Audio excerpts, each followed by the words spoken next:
पूर्वी सिंहभूम के पोटका प्रखंड अंतर्गत हल्दी पोखर के शिव मंदिर कमेटी एवं ग्रामीणों के सहयोग से भगवान शिव गाजन पर्व धूमधाम से मनाई गई। मौके पर गाजन पर्व को देखने के लिए भक्तों का जन सैलाब उमड़ा था। यह पर्व राजा महाराजा के समय से पूर्वजों द्वारा होता चला आ रहा है। वहीं हल्दी पोखर में रविवार शाम को भगवान शिव के पाठ भोक्ता द्वारा 13 दिन एवं शिव भक्तों द्वारा 3 दिनों का कठोर उपवास के बाद जाम डाली का आयोजन किया जाता है, जिसपे 400 से अधिक संख्या में शिव भक्तों ने कठिन व्रत का पालन करते हुए जाम डाली का आयोजन किया, जिसमें हल्दी पोखर के कमल तालाब से सभी शिव भक्तों द्वारा नहाए धोए विधिवत पूजा अर्चना कर बैंड बाजे के साथ रैली के माध्यम से झूलन करते हुए हल्दी पोखर के रंकड़ी मंदिर होते हुए शिव मंदिर पहुंचकर जाम डाली का समापन हुआ, जिसके पश्चात रात को भक्तों के द्वारा गोरिया भाल लाने के बाद भक्तों द्वारा छौ नृत्य प्रस्तुत किया गया। वहीं भक्तों ने शिव मंदिर में 13 दिनों तक भगवान शिव की पूजा अर्चना की। शिव भक्तों का मानना है कि इस पर्व में भगवान शिव की उपासना करने से सभी मनोकामना पूर्ति होती है, जैसे कि अच्छी बारिश, अच्छी फसल और लोगों में सुख शांति एवं आपसी सद्भावना कायम रहता है। इस मौके पर कमेटी के बबलू चौधरी, अध्यक्ष मनोज कुमार सरदार, सुनील मुंडा, सचिव राम सिंह, सीमंतो पालित, सूरज मंडल समेत ग्रामीण उपस्थित रहे।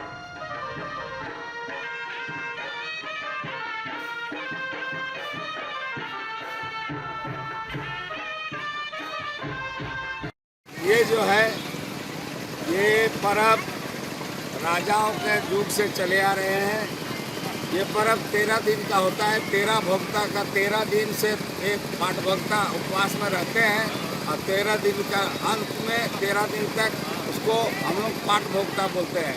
जैसा कि 11वां दिन में यात्रा घाट होती है और यात्रा घाट ऐसा चीज़ है गीता के रंकिनी माता का पहले पूजा होती है और उस पूजा बड़ी अच्छे से होते हैं ताकि हमारे ये अंचल का सुख समृद्धि ठीक से रखे माँ और बाबा, इसीलिए हम लोग ये पर्व मनाते हैं। ये यात्रा घाट के बाद उसका दूसरा दिन जो है तो जामडाली 5 बजे आती है। जामडाली में करीब भोक्ता 350 का प्लास रहते हैं।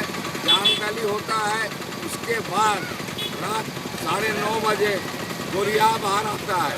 गोरिया बाहर जो कि वो बाबा का वेशभूषा में आता है।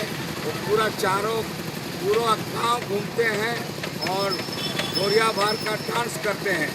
उसके बाद रात को छौ नृत्य होता है जो कि प्रसिद्ध है यहाँ के छौ नृत्य। 3 पार्टी 4 पार्टी का पहले नाच होता था, आज किस कारण बस 3 पार्टी का नाच होती है और नाच धूमधाम से मनाया जाता है। बड़ी सब संख्या में आदमी लोग यहाँ दर्शक आते हैं और इसका आनंद लेते हैं। फिर सुबह में रात को कालिका घाट आता है।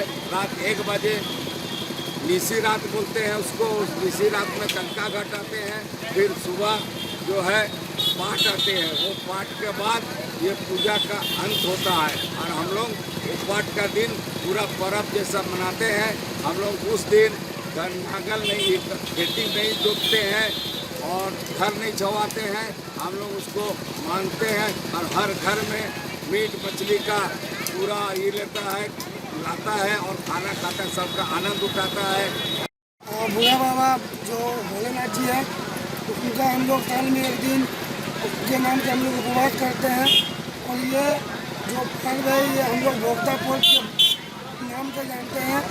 ये पर्व कई आदिकाल से चलते हुए आ रहा है। जो हम लोग हरना मेला से पहले ये पर्व को मनाते हैं और ये 13 दिन पूर्व से ही एक व्यक्ति उपवास करता है और रोज बाबा के नाम से तालाब से मंदिर आना जाना करता है। और कल के जो भी बाबा के भक्त हैं हजारों के हजार संख्या में लोग उपवास कर भोक्ता बाबा का रूप धारण किए हैं और बाबा का चरण में सभी हैं और सभी भक्ता के रूप में है। आज हम लोग बुआ बाबा के नाम से जागरण करेंगे जो कि पूरा झारखंड के प्रमुख एक नृत्य होता है छौ नृत्य। हम लोग छौ नृत्य के रूप में हम लोग बाबा का गुणगान गाएंगे।